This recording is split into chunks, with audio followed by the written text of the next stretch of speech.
So I took a wild chance and I left everything behind for 10 days to go to the Ontario Vipassana Meditation Centre. I made some incredible new friends and found myself in ways that I couldn't have even imagined. When people ask me about my trip, I tell them that it was electric.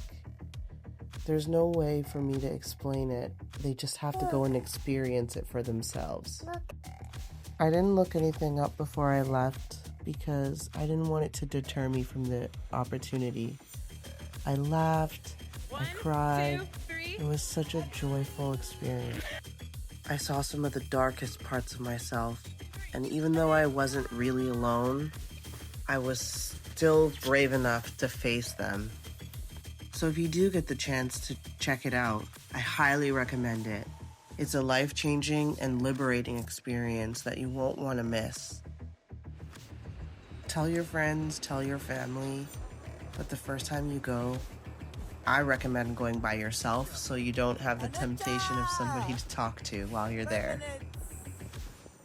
Thanks for watching. Check out some of my other videos and come back again for more.